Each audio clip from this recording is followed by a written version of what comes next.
Friends, ఈ వీడియోలో మనం ఎస్ఎస్సి జీడీకి సంబంధించిన ఒక ప్రీవియస్ పేపర్లోని అర్థమెటిక్ క్వశ్చన్ సాల్వ్ చేయబోతున్నాం.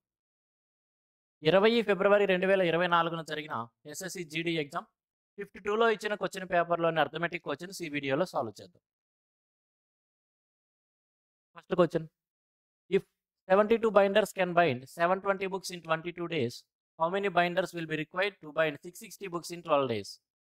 72 మంది బైండర్స్ 720 పుస్తకాలను 22 రోజులలో బైండింగ్ చేయగలిగితే 660 పుస్తకాలను 12 రోజుల్లో చేయడానికి ఎంతమంది బైండర్స్ అవసరం అనేది క్వశ్చన్. చైన్ రూల్ నుంచి ఇచ్చిన క్వశ్చన్ అండి. ఇక్కడ మనకి మనుషుల సంఖ్య కనపడుతుంది, వాళ్ళు చేస్తున్న వర్క్ కనపడుతుంది, అదేవిధంగా రోజుల సంఖ్య కనపడుతుంది. చైన్ రూల్లో మనం ఏమి నేర్చుకుంటామండి? M1 D1 divided by W1 is equal to M2 D2 divided by W2 అని నేర్చుకుంటాం కదా. M1 అంటే మెన్, ఫస్ట్ కేసు ఏదైతే ఉందో దానికి సంబంధించిన నెంబర్ ఆఫ్ మెన్, D అంటే నెంబర్ ఆఫ్ డేస్, W అంటే వాళ్ళు చేస్తున్న వరకు. దానిని సెకండ్ కేసుతో కంపేర్ చేసుకుంటాము. M2 అంటే సెకండ్ కేసులో ఉన్న నెంబర్ ఆఫ్ మెన్, D2 అంటే వాళ్ళు ఎన్ని రోజులు పనిచేస్తున్నారు ఆ డేస్, W2 అంటే వాళ్ళు చేస్తున్న వర్క్. ఇది మన మనసులో ఉంచుకుంటే చాలు, మనం ఏం రాయాల్సిన అవసరం లేదు. ఇది మనకి తెలిసినట్లయితే చైన్ రూల్లో మనం ఇది నేర్చుకుని ఉన్నట్లయితే ఎలా చూడొచ్చు? ఫస్ట్ కేసులో 72 మంది పనిచేస్తున్నారు, 72 మంది. అలా ఎన్ని రోజులు పనిచేస్తున్నారు? 22 రోజులు. వాళ్ళు 72 మంది 22 రోజుల్లో పనిచేస్తే అయ్యే పని అంత అంటే 720 పుస్తకాలను బైండ్ చేయగలుగుతున్నారు. కాబట్టి జరుగుతున్న పని 720. దేంతో కంపేర్ చేసుకుంటాము? సెకండ్ కేసులో ఎంతమంది మనుషులు అవసరం అనేది మనం ఫైండ్ అవుట్ చేయాలి. కాబట్టి అక్కడ మెన్ మనకి తెలియదు, సంథింగ్ మెన్. వాళ్ళు ఎన్ని రోజులు పనిచేస్తారంట? 12 రోజులు. అప్పుడు వాళ్ళు చేయాల్సిన పని ఏమిటంటే 660 పుస్తకాలను బైండ్ చేయడం. కాబట్టి అది వరకు 660. జస్ట్ సింప్లిఫై చేసుకోవడం ద్వారా ఆన్సర్ తీసుకోవచ్చు. ఈ మొదటిది మీరు రాయాల్సిన అవసరం లేదండి, మన మనసులో ఉంచుకుంటే ఈ ఒక్క స్టెప్పే మనం రాస్తాము, సింప్లిఫై చేస్తే ఆన్సర్ వచ్చేసింది. ఓకే, 72 కోట్లో 72 పదులు కొట్టేయచ్చండి. సింపుల్గా మన కళ్ళ ముందు 0 కనపడుతుంది కాబట్టి 0 క్యాన్సిల్ చేసేసుకోవచ్చు. 6 రెళ్ళు కదా, 6 రెళ్ళు కాబట్టి 6 కోసం ఇక్కడ 11 కొట్టేస్తాను, 2 కోసం ఇటేపు 11 కొట్టేస్తే మెన్ ఈజ్ ఈక్వల్ టు 11 11 121 మంది. 121 మంది ఆప్షన్ సిలో ఇచ్చాడు. Next one, selling price of a table is 6875. If profit percentage is 25%, then what is the cost price of the table? ఒక టేబుల్ యొక్క అమ్మకం ధర 6875 రూపాయలంట. లాభశాతం 25% అయితే కాస్ట్ ప్రైస్ కొన్న ధర ఎంత అంటున్నాడు. ఫ్రెండ్స్, ఇక్కడ ప్రాఫిట్ పర్సంటేజ్ వచ్చినవాడికి ప్రాఫిట్ పర్సంటేజ్ 25% అన్నాడు. ప్రాఫిట్ పర్సంటేజ్ అయినా లాస్ పర్సంటేజ్ అయినా, అంటే లాభశాతమైనా నష్టశాతమైనా మనం కాస్ట్ ప్రైస్ మీదే క్యాలిక్యులేట్ చేస్తాం. ఇక్కడ 25% ప్రాఫిట్ పొందాడు అంటే అర్థం ఏమిటి? 25% యొక్క ఫ్రాక్షన్ వాల్యూ 1/4 అంటే 4కి ఒకటి ఎక్స్ట్రాగా పొందాడు. 4 రూపాయలు పెట్టి కొన్నట్లయితే దానికి ఒకటి అదనంగా పొందాడు అని అర్థం. అంటే 4ని 5గా మారుస్తున్నాడు అని. కాబట్టి కాస్ట్ ప్రైజ్ని కూడా ఈ 4ని 1గా మార్చే ఫ్యాక్టర్. అక్కడ మల్టిప్లికేషన్ ఫ్యాక్టర్ ఏమవుతుందండి? ఉండాల్సిన 4కి 1 పెంచితే ఏమవుతుందంటే 5. కాబట్టి కాస్ట్ ప్రైజ్ని 5/4తో మల్టిపుల్ చేసుకుంటే మనకి సెల్లింగ్ ప్రైస్ వస్తుంది. ఇవన్నీ కూడా మనం పర్సంటేజ్లో నేర్చుకుంటాము. కాబట్టి ఇవన్నీ మనం రాయకూడదు, మనసులో ఉంచుకొని ఏం చేయాలండి? సంథింగ్ ఏదో దానికి కాస్ట్ ప్రైస్ ఉంది, దాన్ని 5/4తో వాడు మల్టిపుల్ చేస్తే అప్పుడు ఏం పొందుతున్నాడు అంటే 6875. 6875 పొందుతున్నాడు. సింప్లిఫై చేసేసుకుంటే ఆన్సర్ వస్తుంది. లేదు, కాస్ట్ ప్రైస్ అనేది ఇక్కడ మేము రాయాల్సిన అవసరమే లేదు, మేము అసలు రాయమనుకుంటే ఏం చేయాలి? మనం పర్సంటేజ్ని బాగా నేర్చుకుంటే, పర్సంటేజ్ అనే చాప్టర్ని మనం బాగా చక్కగా అర్థం చేసుకొని బాగా ప్రాక్టీస్ చేస్తుంటే, ఇక్కడ ఏదైతే సెల్లింగ్ ప్రైస్ ఉందో 68.75, సెల్లింగ్ ప్రైస్ 68.75 ఇచ్చాడు. ఇది 25% ప్రాఫిట్ని సంపాదిస్తుంది అంటే కాస్ట్ ప్రైజ్ని 25% పెంచిన తర్వాత ఈ వాల్యూ. పెంచకముందు వాల్యూని రీస్టోర్ చేయాలి అనుకున్నప్పుడు 25% యొక్క ఫ్రాక్షన్ వాల్యూ 1/4 అంటే జనరల్గా అది 5/4తో మల్టిపుల్ చేస్తే పెరిగిన వాల్యూ వస్తుంది.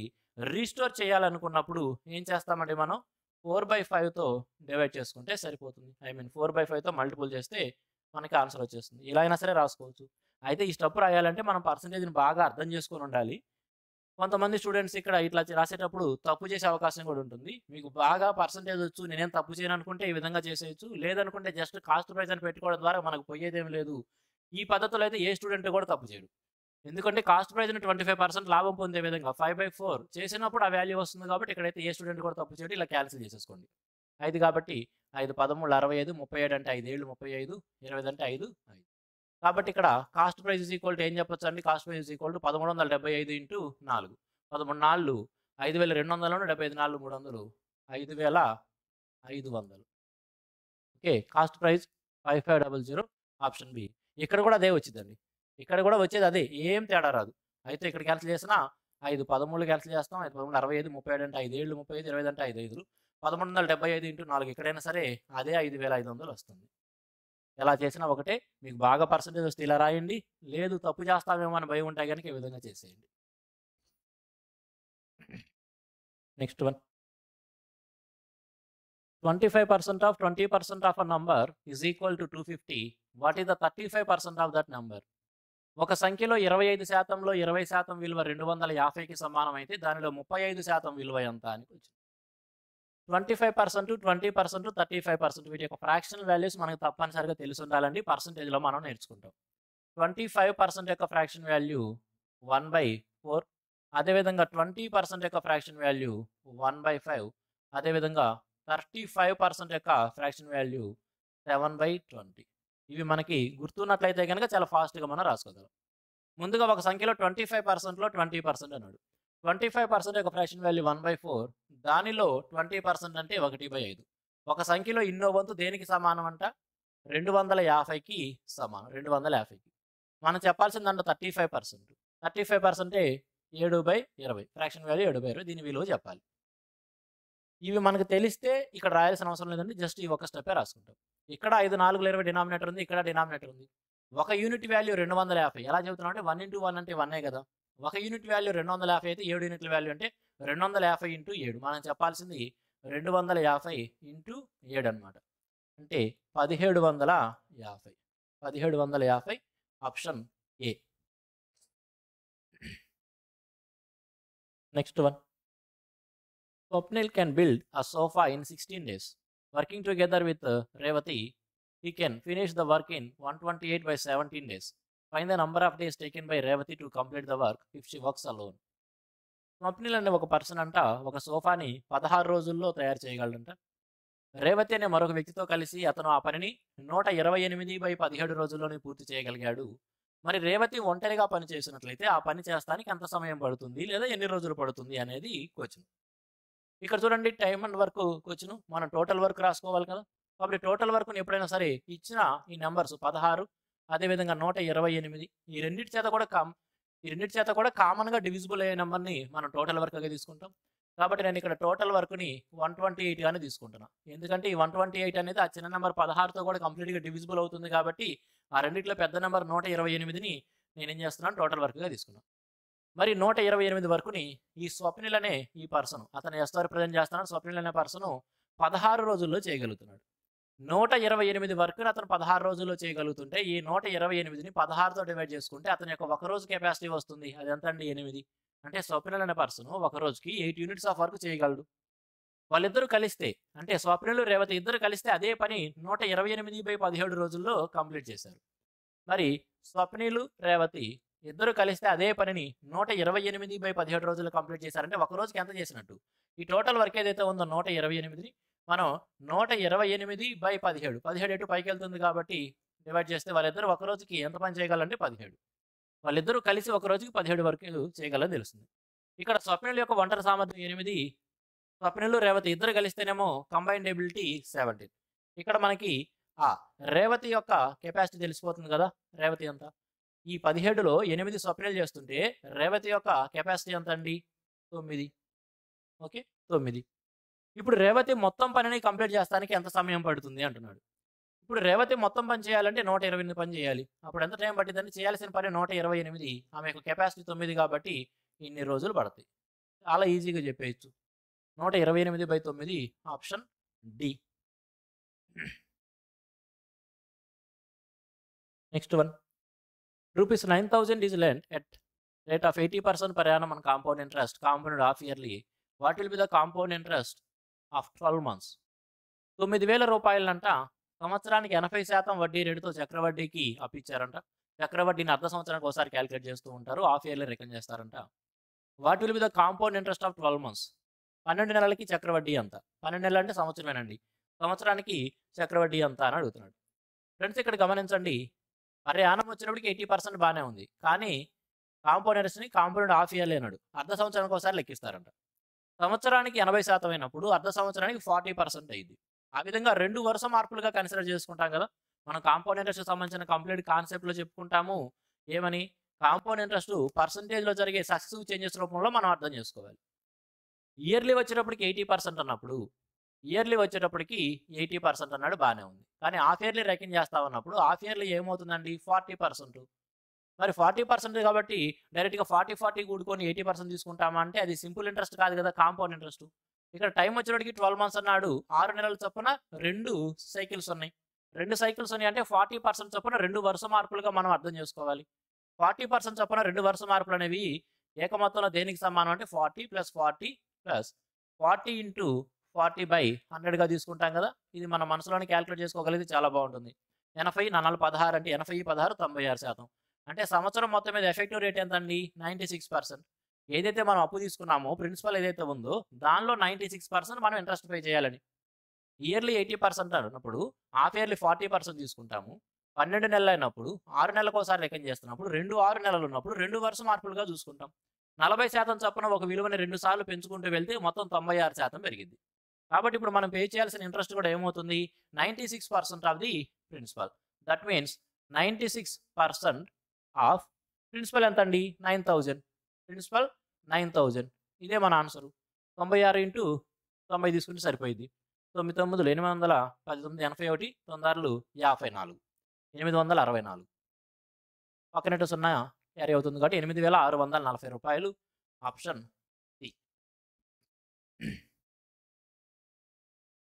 Next one. The product of two numbers is 720 and their highest common factor HCF is 4. What is the lowest common multiple, that is LCM of these numbers? రెండు సంఖ్యల యొక్క లబ్ధం 720, వాటి యొక్క గసాబా 4 అయినట్లయితే వాటి యొక్క కసాగు ఎంత అనేది వచ్చింది. ఈ ప్రిన్సిపల్ని బేస్ చేసుకొని ఎస్ఎస్సి జీడీలో మాత్రమే కాదు అన్ని ఎగ్జామ్స్లో, ఎస్ఎస్సి కండక్ట్ చేసేవనే కాదు, బ్యాంకింగ్ కాదు, రైల్వే కాదు, అన్ని ఎగ్జామ్స్లో కూడా ఈ ప్రిన్సిపల్ని బేస్ చేసుకొని క్వశ్చన్స్ తప్పనిసరిగా కనపడతాయి. ప్రిన్సిపల్ ఏమిటంటే product of two numbers is equal to product of their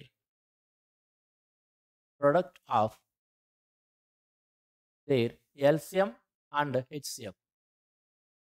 రెండు సంఖ్యల యొక్క లబ్ధము ఆ రెండు సంఖ్యల కసాగు మరియు గసాబాల యొక్క లబ్ధానికి సమానం అనే ఈ ప్రిన్సిపల్ని బేస్ చేసుకొని మనకి ఎగ్జామ్స్లో తరచూ క్వశ్చన్స్ కనబడుతూ ఉంటాయి. ఇక్కడ ఆ రెండు సంఖ్యలకు లబ్ధం దేనికి సమానం అని ఇచ్చాడు? 720కి. 720 అది తప్పనిసరిగా దేనికి సమానం అవ్వాలి? వాటి యొక్క హెచ్సిఎఫ్ అండ్ ఎల్సిఎంల యొక్క లబ్ధానికి సమానం అవ్వాలి. ఇక్కడ హెచ్సిఎఫ్ 4 ఇచ్చాడు, ఎల్సిఎంను మనం ఫైండ్ అవుట్ చేయాలి. హెచ్సిఎఫ్ 4, ఎల్సిఎంను సంథింగ్ ఇది ఎల్తో రిప్రజెంట్ చేస్తున్నాను. ఎల్సిఎం మొత్తం రాయకుండా ఎల్తో రిప్రజెంట్ చేస్తున్నాను. ఇప్పుడు ఆన్సర్ ఏమైపోయిందని జస్ట్ 4తో డివైడ్ చేసుకుంటే సరిపోయింది కదా. కాబట్టి 180. 180 అనేది ఎల్సిఎం అవుతుంది. ఎలా చేయొచ్చండి? నెక్స్ట్ టైం నుంచి ఇటువంటి క్వశ్చన్ వచ్చినప్పుడు మీరు డైరెక్ట్ స్టెప్ ఏం రాసుకోవచ్చు అంటే ఆ నెంబర్ ఏదైతే ఇచ్చాడో 720 దానిని ఎల్సిఎం హెచ్సిఎఫ్ ఏదో ఒకటి ఇస్తాడు కదా, ఏది ఇచ్చినా సరే ఆ నెంబర్తో దీన్ని డివైడ్ చేసుకుంటే చాలు. కొంచెం 472 కాబట్టి 180 అనేది మన యొక్క ఆన్సర్ అవుతుంది. నెక్స్ట్ టైం ఈ విధంగా చేసేయండి. Next one. If 45% of x is equal to 15% of y, then what is the value of x is to y? ఎక్స్లో 45% అనేది వైలో 15%కి సమానమైతే ఎక్స్కి వైకి నిష్పత్తి ఎంత అంటున్నాడు. రేషియో ప్రపోర్షన్ని ఏమాత్రం కొద్దిగా మీరు జాగ్రత్తగా నేర్చుకున్నట్లయితే కళ్ళతో చూస్తూనే ఆన్సర్ చెప్పచ్చు. జస్ట్ 1:3 అని. 1:3 అనేది కళ్ళతో చూస్తూనే ఆన్సర్ పెట్టచ్చు. ఎలా అండి? 45% ఆఫ్ ఎక్స్ అనేది 15% ఆఫ్ వైకి సమానం అని ఇచ్చినప్పుడు ఈక్వల్ టు రాస్తాం కదా మనం. ఈక్వల్ టుకి అటువైపు ఇటువైపు కామన్గా ఉన్నాయన్నీ క్యాన్సిల్ చేసుకోవచ్చు. ఇటేపు పర్సంటేజ్ ఉంది, ఇటేపు పర్సంటేజ్ ఉంది, అసలు నెగ్లెక్ట్ చేసేయచ్చు. 15 ఒకట్లు 15 మూడులు క్యాన్సిల్ చేస్తే ఏం మిగులుతుంది మనకి? 3x is equal to 1y మిగులుతుంది. జస్ట్ వైగా రాసుకుంటే చాలు. 1y అంటే వైయే కదా. అటువంటిప్పుడు ఎక్స్కి వైకి రేషియో ఏందండి? 1:3నే కదా. 1:3 ఈజీగా చెప్పేయచ్చు. లేదు ఇంకా అసలు మేము ఈ విధంగా రాయలేమనుకుంటే జస్ట్ అక్కడ ఇచ్చింది ఇచ్చినట్టు ఎత్తి రాసినా చాలండి. 45% ఇటు పర్సంటేజ్ ఉంది, అటు పర్సంటేజ్ ఉంది, క్యాన్సిల్ చేసేయండి, అసలు నెగ్లెక్ట్ చేసేయండి. 45% of x is equal to 15% of y. ఎక్స్కి వైకి రేషియో కావాలంటే వైని తీసుకురండి, ఈ 45 అటు తీసుకెళ్ళిపోండి. 15/45. 15తో క్యాన్సిల్ చేస్తే జస్ట్ 1/3 మిగిలింది. ఇదంతా మనం బుర్రలో క్యాలిక్యులేట్ చేయగలమండి. రేషియో ప్రపోర్షన్ ఏ మాత్రం నేర్చుకున్నా చక్కగా కళ్ళతో చూసి ఆన్సర్ పెట్టచ్చు. పెద్ద పెన్ను పేపర్ అవసరమైన క్వశ్చన్ కాదు. If the cost price of 6 pence is same as the selling price of 5 pence, find the profit or loss percentage. 6 పెన్నుల కొన్న ధర 5 పెన్నుల అమ్మకం ధరకి సమానమైనట్లయితే లాభమా లేదా నష్టమా ఎంత శాతం అనేది క్వశ్చన్. ఇక్కడ చూడండి 5 అమ్ముతున్నాడంట. 5 అమ్మితే అతను పొందుతుంది ఎంత? 6. జస్ట్ అర్థం చేసుకోండి. 5 అమ్మితే 6 వస్తుంది. 5 అమ్మితే 6 వస్తుందంటే రూపాయి లాభమేగా. దేనిపైన? మనం ఖర్చు పెట్టిన 5 పైన. మనం ఖర్చు పెట్టిన 5 పైన ఏం చెప్పొచ్చు? 20%. 20%. లేదు మేము ఇలా చెప్పలేకపోయాము. అప్పుడు ఏం చేయాలి? అక్కడ ఇచ్చిన ఇన్ఫర్మేషన్ ఇచ్చినట్టు రాసుకోండి. కాస్ట్ ప్రైస్ ఆఫ్ 6 pence ఈ same as the selling price of 5 pence అంటున్నాడు. Cost price of 6 pence. Cost price of 6 pence అనేది సెల్లింగ్ ప్రైస్ ఆఫ్ 5 penceకి సమానం అంట. ఈ ఎస్పీడ్ తీసుకొచ్చేస్తే అటువంటిప్పుడు కాస్ట్ ప్రైస్కి సెల్లింగ్ ప్రైస్కి రేషియో మనం ఏం తీసుకోవచ్చు అంటే జస్ట్ 5/6గా తీసుకోవచ్చు. Cost price 5, selling price 6. అంటే కొన్నదేమో 5కి, అమ్మిందేమో 6కి. 5 కొని 6కి అమ్మితే లాభమే కదా, ₹1 లాభం. దేనిపైన? ప్రాఫిట్ పర్సెంట్ అయినా లాస్ పర్సెంట్ అయినా తప్పనిసరిగా మనం దేనిపైన క్యాలిక్యులేట్ చేయాలండి? కాస్ట్ ప్రైస్ పైన. కాబట్టి లాభం అనేది అర్థమైపోతుంది. కాబట్టి ప్రాఫిట్ పర్సెంట్ ఎంత అని చెప్పొచ్చు? ₹1 లాభం. దేనిపైన? ఖర్చు పెట్టిన 5 పైన. 1/5 అంటే 20% అనేది పర్సంటేజ్లో ఫస్ట్ క్లాస్లోనే చెప్పుకుంటాం. కాబట్టి ఏం చెప్పొచ్చు అండి? 20%. Option A. 20% ప్రాఫిట్. పక్కన తాకు కూడా చూడాలి. ఇక్కడ 20% లాస్ ఉంది. జస్ట్ 20 వచ్చింది కదా అని 20 ఆన్సర్ పెట్టడం కాదు. పక్కన ప్రాఫిటా లేదా లాస్ అని రిప్రజెంట్ చేస్తుందని చూడాలి. Option A 20% profit. Next one. The market price of N article is 60% more than its cost price. If 20% discount is given, then what will be the profit percentage? ఒక వస్తువు యొక్క మార్కెట్ ప్రైస్ అంట cost price కంటే 60% ఎక్కువగా ఉంటుందంట. 20% discount ఇచ్చి అమ్మినట్లయితే లాభ శాతం ఎంత అనేది వచ్చింది. కాస్ట్ ప్రైస్ కంటే కూడా 60% ఎక్కువగా మార్కెట్ ప్రైస్ ఉందండి. జస్ట్ ఇచ్చినవి 60%, 20% రౌండ్ ఫిగర్సే కాబట్టి 100 అనే నెంబర్ తీసుకొని చేసినా ఈజీగా వస్తుంది. లేదనుకుంటే A+B ఫార్ములా రాసినా ఈజీగా వస్తుంది. ముందుగా కాస్ట్ ప్రైస్ని 100 తీసుకుందాం. మార్కెట్ ప్రైస్ అనేది కాస్ట్ ప్రైస్ కంటే 60% ఎక్కువ కాబట్టి మార్కెట్ ప్రైస్ని దీనికంటే 60% ఎక్కువగా అంటే 60 పెంచేసి మార్కెట్ ప్రైస్ 160గా చూపిస్తున్నాం. 160 అంటున్నాం. తర్వాత ఏమంటున్నాడు? 20% డిస్కౌంట్ ఇస్తానంటున్నాడు. డిస్కౌంట్ దేని పైన క్యాలిక్యులేట్ చేయాలి మనం? మార్కెట్ ప్రైస్ పైన. కాబట్టి ఈ మార్కెట్ ప్రైస్ ఏదైతే ఉందో 160 దాన్ని 20% తగ్గిస్తే ఏమొస్తుంది మనకి? సెల్లింగ్ ప్రైస్ వస్తుంది. దీంట్లో 20% తగ్గించాలి. 10% ఎంత? 16. 20% అంటే 32 తగ్గించాలి. 32 తగ్గించేసాం కాబట్టి 28. 128కి అమ్ముతాము. ₹100 పెట్టుకొని 128కి అమ్ముతున్నామంటే 28% ప్రాఫిట్ అని చెప్పొచ్చు కదా. ₹100 పెట్టుకున్నాము, 128కి అమ్ముతున్నాము. కాబట్టి ఇవంతా కంపేర్ చేసినప్పుడు ఆ ఎక్స్ట్రా ఉన్న 28% అనేది ప్రాఫిట్ అని చెప్పొచ్చు కదండి. అదే మన ఆన్సర్ అయింది. Option A. ఇలా వద్దనుకుంటే డైరెక్ట్గా ఏం చేయొచ్చు? జస్ట్ A+B ఫార్ములా రాసుకోవచ్చు. మార్కెట్ ప్రైస్ అనేది కాస్ట్ ప్రైస్ కంటే 60% ఎక్కువ. డిస్కౌంట్ అనేది 20% ఇచ్చారు. కాబట్టి ఎలా చూసుకోవచ్చు? 60% పెంచడము మరియు 20% తగ్గించడం అనే 2 వరుస మార్పులు ఏక మొత్తంలో దేనికి సమానం అనేది చూసుకోవచ్చు. 2 successive changes of 60% increase and 20% decrease are equal to single amount of అనేది చూసుకోవచ్చు. ఫస్ట్ 60% పెంచుతున్నాం కాబట్టి 60తో రిప్రజెంట్ చేస్తున్నాను. తర్వాత 20 తగ్గించడం కాబట్టి -20 ప్లస్ ఇంటూ మైనస్ మైనస్ కాబట్టి 60 × 20 డివైడెడ్ బై 100. ఇక్కడ ఏందండి 12 కాబట్టి 32 తీసేస్తాం. 60లో నుంచి 32 తీసేస్తే 28. 28 పాజిటివ్లో ఉంది కాబట్టి ఏం చెప్పొచ్చు? 28% ప్రాఫిట్ అని చెప్పొచ్చు. Option A. Next one. What is the curved surface area of a cylinder having radius of base 70 centimetres and height 14 centimetres? వ్యాసార్థం 70 సెంటీమీటర్లు, ఎత్తు 14 సెంటీమీటర్లు కలిగిన ఒక సిలిండర్, ఒక స్తూపం యొక్క వక్రతల వైశాల్యం ఎంత? కర్వ్డ్ సర్ఫేస్ ఏరియా ఎంత అనేది వచ్చింది. ఫ్రెండ్స్, ఎప్పుడైనా సరే 2D ఆర్ 3Dకి సంబంధించి మనల్ని ఏదైతే ఫైండ్ అవుట్ చేయమన్నాడో దానికి మనం ఉపయోగించే ఫార్ములాలో పై గనక యూజ్ చేస్తూ ఉన్నట్లయితే, దానికి మనం ఉపయోగించే ఫార్ములాలో పై అనేది కనుక మనం వాడుతూ ఉన్నట్లయితే ఖచ్చితంగా ఆన్సర్ అనేది 11 యొక్క మల్టిపులే కావాలి. ఎందుకంటే ఇది పై అంటే 22/7 అని రాసుకుంటాం కదా. పై అంటే 22/7 అని రాసుకుంటాం కాబట్టి 22 అనేది 11 యొక్క మల్టిపుల్ కాబట్టి తప్పనిసరిగా ఆన్సర్ కూడా 11 యొక్క మల్టిపులే వస్తూ ఉంటుంది. కాబట్టి ఇటువంటి క్వశ్చన్స్లో ఇచ్చిన ఆప్షన్స్లో కేవలం ఒకటి మాత్రమే 11 యొక్క మల్టిపుల్ ఉంటే మనం క్వశ్చన్ సాల్వ్ చేయకుండా అదే ఆన్సర్గా మార్క్ చేసేయండి. ఎగ్జామ్లో మనకి టైం సేవ్ అవుతుంది. ఒకటి కంటే ఎక్కువ ఆప్షన్స్ కనుక 11 యొక్క మల్టిపుల్స్ ఇస్తే తప్పనిసరిగా మనం సాల్వ్ చేయాల్సిందే. కాబట్టి ఫార్ములాలు నేర్చుకోండి. దానికి ఆల్టర్నేట్గా ఒకవేళ ఒక ఆప్షన్ మాత్రమే 11 యొక్క మల్టిపుల్ ఇస్తే ఎగ్జామ్ పాయింట్ ఆఫ్ వ్యూలో టైం సేవ్ చేసుకోవడానికి అది వెతుక్కొని ఆన్సర్ పెట్టచ్చు. ఇక్కడ చూసామనుకోండి 11 యొక్క డివిజిబిలిటీ రూల్ ప్రకారం మనం 11తో డివిజిబుల్ అవుతుందా లేదా చూసుకోవాలి. ఆల్టర్నేట్ ప్లేస్లో చూసుకుంటే 6 12 జోడిస్తే 11 ఆప్షన్ అవ్వడానికి అవకాశం ఉంది. ఇక్కడ చూస్తే 9, 5, 3, 8 ఇది కాదు. 4, 6, 2, 8 కాదు. 3, 6, 5, 11 కాదు. కాబట్టి ఆప్షన్ ఏ మాత్రమే 11 యొక్క మల్టిపుల్ ఇచ్చాడు కాబట్టి ఆప్షన్ ఏని ఆన్సర్‌గా పెట్టేయొచ్చు. ఎగ్జామ్‌లో ఏమాత్రం సాల్వ్ చేయకుండా ఎలా అయినా సరే వెళ్ళొచ్చు. ఒకవేళ ఒకటి కంటే ఎక్కువ ఆప్షన్స్ 11 యొక్క మల్టిపుల్ ఇచ్చినట్లయితే అప్పుడు తప్పనిసరిగా మనం సాల్వ్ చేసి తీరాలి కాబట్టి ఫార్ములా కూడా మనకు తెలిసి తీరాలి. ఒక సిలిండర్ యొక్క కర్వ్డ్ సర్ఫేస్ ఏరియాకి formula pi 2πRh. 2πRh that is 2 into pi అంటే 22/7. ఆర్ అంటే రేడియస్ ఎంత ఇచ్చాడండి? 70 ఇచ్చాడు. 2πR. హెచ్ ఎంత ఇచ్చాడు? హెచ్ వచ్చేటికి 14 ఇచ్చాడు. హెచ్ వచ్చేటికి 14. సింప్లిఫై చేసుకొని ఆన్సర్ చెప్పాలి. 7తో కొట్టేస్తే జస్ట్ 7 10లు. కావాలంటే ఎక్కడైనా కొట్టేయచ్చు, మీ ఇష్టం అండి. కాబట్టి 14 రెళ్ళు 28. 28 ఇంటూ 22.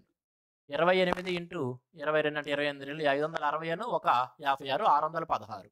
కాబట్టి 616 పక్కన 0 ఉంది కాబట్టి ఆ 0ని మనం క్యారీ చేస్తే సరిపోయింది. 61 60. Option A. Next one. A train of length 384 meters crosses an electric pole in 12 seconds and crosses another train of same length traveling in opposite direction in 12 seconds. What is the speed of the second train? A train of length 384 meters. 384 మీటర్ల పొడవున్న ఒక రైలు అంట ఒక electric పోల్ని 12 సెకండ్లలో దాటేసింది. అదేవిధంగా దానికి ఎదురుగా ఇదే పొడవు కలిగి ఎదురుగా ప్రయాణిస్తున్న మరొక ట్రైన్ని 12 సెకండ్లలోనే దాటేసింది. What is the speed of the second train? మరి రెండవ ట్రైన్ యొక్క పొడవు ఎంత, వేగం ఎంత అనేది క్వశ్చన్. చూడండి, 384 మీటర్లు ఉన్న ఒక ట్రైను ఒక కరెంటు స్తంభాన్ని 12 సెకండ్లలో దాటింది అన్నాడు. ఏ లెంత్ అయినా సరే, లెంత్ ఏమి ఇచ్చాడని కాసేపు పక్కన పెడితే ఒక ఎలక్ట్రిక్ పోల్ని దాటే సమయంలో ఒక రైలు ఎంత దూరం ప్రయాణించాలి అంటే దాని యొక్క పొడవు ఎంత అయితే ఉందో అంత దూరం ప్రయాణించాలి. ఎంత పొడవున్న రైలు అయినా సరే ఒక నిశ్చలంగా ఉన్న ఒక నెగ్లిజిబుల్ లెంత్ ఉన్న ఒక వస్తువుని, అంటే మనిషి నుంచుంటే మనం కావచ్చు, ఒక కరెంటు స్తంభం కావచ్చు, ఒక చెట్టు కావచ్చు, ఇటువంటివి ఒక ఫోర్స్ డబ్బా కావచ్చు, ఒక నెగ్లిజిబుల్ లెంత్ కన్సిడర్ చేసుకున్నంత లెంత్ లేకుండా ఉన్నవి ఏవైతే ఉంటాయో వాటిని దాటే సమయంలో ఆ ట్రైన్ ఎంత దూరం ప్రయాణించాలంటే దాని యొక్క లెంత్ ఎంత అయితే ఉందో అంత దూరం ప్రయాణించాలి. ఇక్కడ ట్రైన్ యొక్క పొడవు 384 మీటర్లు, అది 12 సెకండ్లలో ఆ ఎలక్ట్రిక్ పోల్ని దాటింది అంటే అది మొత్తం ఆ 12 సెకండ్లలో 384 మీటర్ల పొడవుని ప్రయాణించింది, అంత దూరాన్ని ప్రయాణించేసింది. ఇప్పుడు దీని పొడవు ఎంత అయితే ఉందో అదే పొడవు కలిగి దీనికి ఆపోజిట్ డైరెక్షన్లో వస్తున్న వేరే ట్రైన్ కూడా 12 సెకండ్లలోనే దాటేసిందంట. మరి రెండవ ట్రైన్ యొక్క వేగం ఎంత అంటున్నాడు. ఇందాక కరెంటు స్తంభాన్ని దాటడానికి ఎంతైతే టైం పట్టిందో ఇప్పుడు ఎదురుగా వస్తున్న ట్రైన్ని దాటడానికి కూడా అదే సమయం పట్టింది. అంటే ఇక్కడ మనం అర్థం చేసుకోవచ్చు, అవతల నుంచి వస్తున్నది కూడా సేమ్ స్పీడ్తో ప్రయాణిస్తూ ఉంది. ఎందుకంటే ఇక్కడ సేమ్ లెంత్ అన్నప్పుడు పొడవు ఏమైంది అంటే ప్రయాణించాల్సిన దూరం ఏమైంది, డబల్ అయిందండి. ఎందుకంటే రెండు ట్రైన్లు ఒకదానికొకటి ఎదురుగా వస్తున్నా లేదా ఒకే దిశలో వెళ్తున్నా ఆ రెండు ఒకదానిని ఒకటి దాటుకోవాలంటే అవి ప్రయాణించాల్సిన దూరము ఆ రెండింటి యొక్క పొడవుల మొత్తానికి సమానం. కాబట్టి ఇక్కడ కూడా ఒకదాని యొక్క పొడవు 384, అదే లెంత్ కలిగి ఉన్న మరొక ట్రైన్ ఎదురెదురుగా వస్తున్నాయి. ఇప్పుడు ఈ రెండు ఒకదాన్నొకటి దాటుకోవాలంటే అవి ప్రయాణించాల్సిన దూరము ఆ రెండింటి యొక్క పొడవుల మొత్తానికి సమానం. మరి టైం మాత్రం ఇందాక పట్టినట్టే ఇప్పుడు పడుతుందంటే తప్పనిసరిగా అవతల ట్రైన్ కూడా ఇదే వేగంతో వస్తుంటే సరిపోతుంది. కాబట్టి అవతల దాని యొక్క వేగం మనం చెప్పాలంటే డైరెక్ట్గా మన కాన్సెప్ట్ అర్థం చేసుకోగలిగితే ఏం చెప్పచ్చు, 384ని టైం ఏదైతే ఉందో 12తో డివైడ్ చేసుకుంటే మనకు డైరెక్ట్గా ఆన్సర్ వస్తుంది. 12 3 36, 24 అంటే 12 రెళ్ళు 32 metre per second. Option C answer పెట్టేయచ్చు. లేదు మేము ఇంత బాగా అర్థం చేసుకోలేకపోయాము కాన్సెప్ట్ని, లేదా మాకు ఈ ఆలోచన ఎగ్జామ్లో రాలేదు, అప్పుడేం చేయాలి? అప్పుడైనా సరే మనం తప్పనిసరిగా ట్రైన్స్ నేర్చుకునేటప్పుడు ఏమి నేర్చుకుంటాము, రెండు రైళ్లు ఒకదానికొకటి ఎదురెదురుగా వస్తున్నా లేదా ఒకే దిశలో వెళ్తున్నా సరే ఒకదాన్నొకటి దాటుకోవాలంటే అది ప్రయాణించాల్సిన దూరము ఆ రెండింటి యొక్క పొడవుల మొత్తానికి సమానం. కాబట్టి ఇప్పుడు ఆ రెండు ఒకదాన్నొకటి దాటుకోవాలంటే ఎంత దూరం ప్రయాణించాలంటే 384 మీటర్లకి డబుల్. ఎందుకంటే అవతల ట్రైన్ పొడవు కూడా అదే కాబట్టి అవి ప్రయాణించాల్సిన దూరం 384 డబుల్ చేసుకుంటే వస్తుంది. ఇంత దూరం ప్రయాణించాలి. ఇంత దూరాన్ని ఇప్పుడు ఎంత సమయంలో దాటినాయి అంటే 12 సెకండ్లోనే ఒకదాన్నొకటి దాటుకున్నాయి. కాబట్టి ఇప్పుడు 12తో కనుక మనం డివైడ్ చేసామనుకోండి, 12తో ఏమొస్తుంది, ఇప్పుడే 12తో కొట్టేస్తే మనకి 32 వచ్చింది కాబట్టి ఇక్కడ కొట్టేసిన అదే వచ్చింది. 32 రెళ్ళు 64. 64 మీటర్ పర్ సెకండ్. ఇప్పుడు ఈ 64 మీటర్ పర్ సెకండ్ ఏంటిదండి, రిలేటివ్ స్పీడ్. అది రిలేటివ్ స్పీడ్ అనమాట. అంటే ఈ రెండు ట్రైన్లు ఒకదానికొకటి ఎదురెదురుగా వస్తున్నాయి కాబట్టి ఆ రెండింటి యొక్క వేగాల మొత్తం సమ్ ఆఫ్ ది స్పీడ్స్ వచ్చి ఉంటుంది. ఒకదాని యొక్క వేగం మనకు అర్థమైపోతుంది, 384/12 ద్వారా 32 తీసుకుంటాం. కాబట్టి ఒకదాని యొక్క వేగం 32 అయినప్పుడు మరొక దానిది కూడా ఏమవుతుందండి, 32 అవుతుంది. ఓకే, ఎలా తెలుసుకుంటామంటే ఇదే 384ని 12తో డివైడ్ చేసుకుంటే వస్తుంది. ఎలా తెలుస్తుంది, మొదటి దాన్ని 384 మీటర్లను 12 సెకండ్లలో దాటుతుంది కాబట్టి దాని యొక్క వేగం 32, వేరే దానిది కూడా 32 అయ్యింది. ఓకే. చాలా ఈజీ క్వెషన్. ఇంత చేయాల్సిన అవసరం లేదు. కొద్దిగా మనం కాన్సెప్ట్‌ని బాగా అర్థం చేసుకున్నామంటే ఈ ఒక్క స్టెప్ ద్వారా 32 ఆన్సర్ తీసుకోవచ్చు. Next one. What will be the average of all prime numbers before 32?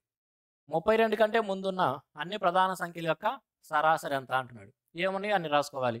దీనికంటూ ఒక ప్యాటర్న్ నేను ఫాలో అవ్వండి. కాబట్టి బేసిక్‌గా మనం రాసుకోవాలి. Average is equal to sum by number కాబట్టి అలా తీసుకోవాల్సిందే. ప్రైమ్ నంబర్స్ ఏమున్నాయి 32 కంటే చిన్నవి రాసుకుందాం. 2, 3, 5, 7, 11, 13, 17, 19, 23, 29, 32 వరకు అన్నాడు కాబట్టి 31 కూడా తీసుకోవచ్చు. ఓకే. ఇప్పుడు వీటన్నిటి యొక్క యావరేజ్ కావాలండి. వీటన్నిటి యొక్క యావరేజ్ కావాలంటే ఎలా తీసుకుంటాము? Sum by number. ఎప్పుడైనా సరే యావరేజ్ అనేది సమ్ బై నంబరే. అంటే వాటన్నిటి యొక్క మొత్తాన్ని అవి ఎన్ని సంఖ్యలు ఉన్నాయో దాంతో డివైడ్ చేసుకుంటే వస్తుంది. ఇప్పుడు సమ్ ఏమైపోయింది? 2, 3, 5, 10, 17, 18, 28, 31, 41, 48, 58, 67, 77, 77, 80, 100, 129, 130, 160. 160. నంబర్ ఎన్నండి? 1, 2, 3, 4, 5, 6, 7, 8, 9, 10, 11 సంఖ్యలు ఉన్నాయి. 11. కాబట్టి 11 ఒక్కసారి వెళ్ళగలం. 11 ఒకట్లు 11. 50 ఉంటుంది. 11 నాలుగులు 44. 14 పాయింట్ సంథింగ్. ఆప్షన్ ఏనే ఉంది. 14 పాయింట్ క్యాలిక్యులేషన్ కూడా చేయట్లేదు. ఆప్షన్ ఏ ఆన్సర్‌గా పెట్టేస్తాం. Next one. The average of 5 numbers is 32. If one number is removed, then the average becomes 28. What is the removed number? 5 సంఖ్యల యొక్క సరాసరి 32 అంట. ఒక సంఖ్యని తీసివేసినప్పుడు సరాసరి 28 అవుతుందంట. ఆ తొలగించిన సంఖ్య ఏమిటి అనేది క్వెషన్. ఫ్రెండ్స్, ఒక సంఖ్యను బయటికి పంపించినప్పుడు యావరేజ్ ఏమవుతుంది? 32 ఉండాల్సింది 28 అవుతుందంటే యావరేజ్ తగ్గుతుంది. ఎప్పుడైతే ఒక సంఖ్యని ఒక గ్రూప్ నుంచి తీసేసినప్పుడు యావరేజ్ తగ్గుతుందో ఆ బయటికి వెళ్ళిపోతున్న సంఖ్య అప్పటికే ఉన్న యావరేజ్ కంటే పెద్ద సంఖ్య అనేది మనం అర్థం చేసుకుంటాం కదా. యావరేజ్ కాన్సెప్ట్లో చెప్పుకుంటాం. ఎందుకంటే బయటికి వెళ్ళిపోయేది కూడా యావరేజ్కి సమానంగా 32 కనుక బయటికి వెళ్ళినట్లయితే యావరేజ్లో ఏ మార్పు ఉండేది కాదు. కానీ బయటికి వెళ్ళిపోయిన ఒక సంఖ్య బయటికి వెళ్ళిపోయినప్పుడు మిగతా వాటి యొక్క యావరేజ్ తగ్గుతుంది అంటే బయటికి వెళ్ళిపోయింది అప్పటికే ఎగ్జిస్టెన్స్లో ఉన్న యావరేజ్ కంటే కూడా పెద్ద సంఖ్య అని అర్థం. అంటే బయటికి వెళ్ళిపోయిన నంబరు ఇక్కడున్న యావరేజ్ ఏదైతే ఉందో 32 దానికంటే పెద్దది. మరి ఎంత పెద్దదో చూద్దాం. 32 కంటే పెద్దదని తెలుసు. ఓకే. ఆప్షన్స్ అన్నీ కూడా 32 కంటే పెద్దవే. ఎంత పెద్దదో తెలుసుకోవాలి కదా. చూడండి ఎంత తగ్గుతుంది? 32 ఉండాల్సింది 28 అయిందంటే ఒక్కొక్కరు 4 నష్టపోతున్నారు. ప్రతి సంఖ్య కూడా యావరేజ్‌గా 4 నష్టపోతుంది. అలా ఎన్ని సంఖ్యలు ఉన్నాయి? మొత్తం 5 నంబర్‌లో నుంచి ఒకటి వెళ్ళిపోయిన తర్వాత ఇక 4 సంఖ్యలు ఉన్నాయి. అంటే 4 సంఖ్యలు కూడా తలా 4 నష్టపోతున్నాయి కాబట్టి మొత్తం మీద 16 నష్టపోతున్నాయి. ఈ 16 నష్టం ఎందుకు పోతున్నాయంటే ఆ 16 ఎవరికి తీసుకెళ్లారు? బయటికి వెళ్ళేవాడు పట్టుకెళ్ళిపోయాడు. కాబట్టి 32కి ఆ 16 యాడ్ చేసుకుంటే వచ్చే 48 అనేది బయటికి వెళ్ళిపోయిన నంబరు. అదే మనం చెప్పాల్సిన ఆన్సరు. ఎక్కడుంది? ఆప్షన్ డిలో ఉంది. Next question. Find the maximum number of students among whom 1003 chocolates and 2703 candies can be distributed such that each student gets the same number of each. 1003 చాక్లెట్లు మరియు 2703 క్యాండీస్లనంట కొంతమంది విద్యార్థుల మధ్య పంచేటప్పుడు ప్రతి ఒక్కరికి కూడా చాక్లెట్లు ఒక విద్యార్థికి ఎన్ని వచ్చినాయో ప్రతి ఒక్కరికి అన్నే చాక్లెట్లు వచ్చే విధంగా, క్యాండీస్ ఒక విద్యార్థికి ఎన్నైతే వస్తాయో ప్రతి ఒక్కరికి అన్నే క్యాండీస్ వచ్చే విధంగా పంచాలంట. అలా పంచదగిన గరిష్ట విద్యార్థుల యొక్క సంఖ్య ఎంత అనేది ఇక్కడ అర్థం చేసుకోండి. 1003 చాక్లెట్ అని కొంతమందికి పంచుతున్నామంటే దాన్ని ఏదో ఒక నెంబర్తో డివైడ్ చేసి అలా అన్ని వచ్చే విధంగా పంచుతున్నాం. ఎందుకంటే అందరికి సమానంగా రావాలి కదా. అదేవిధంగా 2703 క్యాండీస్ని కూడా అందరికీ పంచుతున్నామంటే దాన్ని కూడా కొన్ని సమాన భాగాలు చేసుకుంటూ వెళ్తున్నాం. అంటే ఈ 1003 మరియు 2703 ఈ రెండు సంఖ్యలని కూడా కామన్గా డివిజిబుల్ చేసే నెంబర్ కావాలి. వాటిల్లో కూడా పెద్దది కావాలి. కామన్గా డివిజిబుల్ చేసే నెంబర్ని మనం కామన్ ఫ్యాక్టర్ అంటాం. వాటిలో పెద్దాన్ని ఏమంటాము? హైయెస్ట్ కామన్ ఫ్యాక్టర్ అంటాం. అంటే మనం ఫైండ్ అవుట్ చేయాల్సింది ఏంటండి? ఆ రెండు సంఖ్యలు ఏవైతే ఉన్నాయో వాటి యొక్క హెచ్సిఎఫ్ మనకు కావాలి. వాటి యొక్క హెచ్సిఎఫ్ ఆఫ్ 1003 అండ్ 2703 ఈ రెండు నెంబర్స్ యొక్క హెచ్సిఎఫ్ మనకు కావాలి. హెచ్సిఎఫ్ తీసుకోవడానికి మనం అనేక పద్ధతులు నేర్చుకుంటామండి కంప్లీట్ కాన్సెప్ట్ కోర్సెస్లో. కాబట్టి ఇక్కడ ఇచ్చిన నెంబర్స్ని బట్టి అర్థం చేసుకుంటే మనం హెచ్సిఎఫ్ తీసుకోవడానికి వీటి మధ్య డిఫరెన్స్ మెథడ్ అనేది చాలా ఈజీగా ఉంటుంది. 1003కి 2703కి మధ్య డిఫరెన్స్ 1700. కాబట్టి వాటి యొక్క హెచ్సిఎఫ్ 1700 దాని యొక్క ఫ్యాక్టర్స్ అవుతాయి. ఒకసారి ఇచ్చిన ఆప్షన్ చూస్తే కనుక 19 అనేది 1700 డివిజిబుల్ చేయదు, 29 1700 డివిజిబుల్ చేయదు, 33 కూడా 1700 డివిజిబుల్ చేయదు. కేవలం ఆప్షన్ సి 17 మాత్రమే ఇక్కడ డిఫరెన్స్ 1700 డివిజిబుల్ చేస్తుంది. కాబట్టి ఆప్షన్ సిని ఆన్సర్గా పెట్టేయచ్చు. ఫ్రెండ్స్, ఈ విధంగా కంప్లీట్ కాన్సెప్ట్ నేర్చుకోవాలనుకుంటే మీరు ఎస్ఎస్సి జీడీ ఎగ్జామ్ ప్రిపేర్ అవుతూ కంప్లీట్ కాన్సెప్ట్ అర్థమెటిక్ అయినా సరే, రీజనింగ్ అయినా సరే, ప్రతి చాప్టర్‌కి సంబంధించిన ప్రతి ఒక్క అంశాన్ని తెలుసుకుంటూ కంప్లీట్ కాన్సెప్ట్ నేర్చుకొని క్వెషన్స్ ఇంత సులువుగా షార్ట్‌కట్‌గా మీరు సాల్వ్ చేయాలనుకుంటుంటే అక్టోబర్ 1వ తారీఖు నుంచి నేను ఎస్ఎస్‌సి జీడీకి సంబంధించి కంప్లీట్ కోర్స్‌ని స్టార్ట్ చేయబోతున్నాను. దాంట్లో మీకు complete arithmetic and complete reasoning, complete కాన్సెప్ట్‌తో సహా each and every model cover అయ్యే విధంగా ఉంటుంది. మీరు రాబోతున్న ఎస్ఎస్‌సి జీడీ ఎగ్జామ్‌లో 80కి 80 మార్కులు. ఎందుకంటే అర్థమెటిక్, రీజనింగ్ 2 కలిపి మనకి ఎస్ఎస్‌సి జీడీ ఎగ్జామ్‌లో 80 మార్కులకి ఇవ్వడం జరుగుతుంది. కాబట్టి 80కి 80 మార్కులు పొందాలనుకున్న ఏ స్టూడెంట్ అయినా సరే ఆ అక్టోబర్ 1 నుంచి నేను స్టార్ట్ చేసే కోర్సులో జాయిన్ అవ్వచ్చు. ఆ కోర్సు మొత్తం 40 రోజుల్లో మీకు కంప్లీట్ చేయడం జరుగుతుంది. వాలిడిటీ మీకు నచ్చినంత కాలం మీరు తీసుకోవచ్చు. ఓకే. తప్పనిసరిగా విద్యార్థులందరూ ఆ కోర్సులో జాయిన్ అవ్వండి. కంప్లీట్ కాన్సెప్ట్ తెలుసుకుంటారు. అదేవిధంగా ఎగ్జామ్‌లో కూడా 80కి 80 మార్కులు పొందుతారు. దాని ఫీజు కూడా చాలా తక్కువ ఫీజు పెట్టబోతున్నాను. Next one. The price of 3 notebooks and 6 pens is 3000. With the same money, one can buy a notebook and 12 pens. Raju wants to buy 15 pens. How much will he have to pay? The price of 3 notebooks and 6 pens is 3000 rupees. 3 note పుస్తకాలు 6 పెన్నుల యొక్క ధరంట 3000 రూపాయలు. అదే డబ్బుతో మనము ఒక పుస్తకము 12 pens కొనొచ్చంట.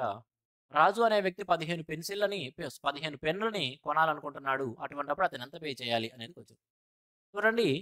3 పుస్తకాలు 6 పెన్నులు కొంటే 3000 డబ్బులవుతాయంట. అదే మనము ఒక బుక్కు 12 పెన్నులు కొన్నా కూడా అదే డబ్బులవుతాయంట. ఇక్కడ అర్థం చేసుకోండి, అదే డబ్బులున్నాడు కాబట్టి పక్కన పెట్టేద్దాము. ఇందాక 3 బుక్సు 6 పెన్స్. ఈసారి ఒక బుక్కు 12 పెన్స్. ఇక్కడ చూడండి బుక్స్ యొక్క సంఖ్యని తగ్గించాం. ఇందాక 3 బుక్స్ కొనుక్కునేవి మనం ఇప్పుడు ఏం చేస్తున్నామండి, ఒక బుక్కే కొంటున్నామంటే 2 బుక్స్ తగ్గించుకున్నాం. ఈ 2 బుక్స్ కొనకుండా మనం తగ్గించి సేవ్ చేసిన మనీతో లేదా ఆదా చేసిన మనీతో మనం ఏం కొనగలమంటే, ఇందాక 6 పెన్నులు కొంటుంది, ఇప్పుడు 12 పెన్నులు కొంటున్నాం. ఇందాక 6 పెన్నులు వచ్చి ఇప్పుడు 12 పెన్నులు కొంటాం. 6 పెన్నులు ఎక్స్ట్రా కొంటున్నాం. ఆ డబ్బులు ఎక్కడి నుంచి వచ్చినాయి అంటే ఇక్కడ 2 బుక్స్‌కి ఏదైతే మనం ఖర్చు పెడతామో ఆ డబ్బులు బుక్స్ పైన ఖర్చు పెట్టకుండా పెన్నుల పైన ఖర్చు పెడుతున్నాం. అంటే 2 బుక్స్ గనక మనం కొనకుండా ఉన్నట్లయితే 6 పెన్నులు ఎక్స్ట్రా కొనగలం. అంటే 2 పుస్తకాల యొక్క ధర 6 పెన్నుల యొక్క ధరకి సమానం అని అర్థం చేసుకోవచ్చు కదా. 2 బుక్స్ యొక్క కాస్ట్ 6 పెన్స్ యొక్క కాస్ట్‌కి సమానం అని అర్థం చేసుకోవచ్చు. సింపుల్‌గా 2 ఒకళ్ళు 2 3లు కొట్టేసినా సరే ఒక్కొక్క బుక్‌కి 3 పెన్నులు మనం పొందగలం. ఒక్కొక్క బుక్‌కి మనం 3 పెన్నులు పొందగలం. ఫస్ట్ మనకి ఏదైతే ఇచ్చాడో 3 బుక్స్ 6 పెన్స్ కొంటే 3000 రూపాయలు డబ్బులవుతున్నాయి అని ఆ ఇన్ఫర్మేషన్ నుంచి మనం మొత్తం పెన్నుల రూపంలో చూసుకున్నట్లయితే 3 బుక్స్ బదులు కూడా మనం ఎలా అర్థం చేసుకోవచ్చు, ఒక్కొక్క బుక్ 3 పెన్నులకు సమానం కాబట్టి 3 బుక్స్ అంటే 3 3 9 పెన్నులు. అదేవిధంగా ఇక్కడ ఒక 6 పెన్నులు కాబట్టి మొత్తం మీద 15 పెన్నులకి డబ్బులు ఎంత అవుతాయి, 3000 రూపాయలు. అంటే 15 పెన్స్ గనక మనం కొంటే అన్ని పెన్నుల గురించే మాట్లాడుతున్నాం. 15 పెన్నులు కొంటే గనక మనం 3000 రూపాయలు ఖర్చు పెట్టాల్సి ఉంది. ఈసారి ఎవరు రాజు 15 పెన్నులే కొంటానంటున్నాడు. మరి ఆ 15 పెన్నులకి రాజు పే చేయాల్సింది ఎంత అండి? ఆ 3000 రూపాయలే. Option C 3000 rupees. Next one. Radius of a sphere is increased by 50%. What will be the percentage increase in its volume? ఒక గోళం యొక్క రేడియస్ అంటే వ్యాసార్థం 50% పెంచినట్లయితే దాని యొక్క ఘనపరిమాణంలో మార్పు ఎంత శాతం అంటున్నాడు. రేడియస్ అనేది స్పియర్‌కి ఉన్న 3 డైమెన్షన్‌ని రిప్రజెంట్ చేస్తుంది. స్పియర్ అనేది 3D ఫిగర్ అండి. దానికి ఉన్న 3 డైమెన్షన్‌లు కూడా రేడియసే రిప్రజెంట్ చేస్తూ ఉంది. కాబట్టి ఇక్కడ 50% పెంచడం అనేది 3 వరుస మార్పులుగా మనం చూసుకున్నట్లయితే పర్సెంటేజ్‌లోని 3 సక్సెసివ్ చేంజెస్‌గా మనం చూసుకుంటే ఆన్సర్‌ని చాలా ఈజీగా చెప్పొచ్చు. 50% పెంచడం. అసలు ముందు 50% యొక్క ఫ్రాక్షన్ వాల్యూ ఏంది? 1/2. 50% పెంచడం అంటే 2 ఉండాల్సింది 1 పెంచి 3గా మార్చడం. 2 3గా మార్చడం.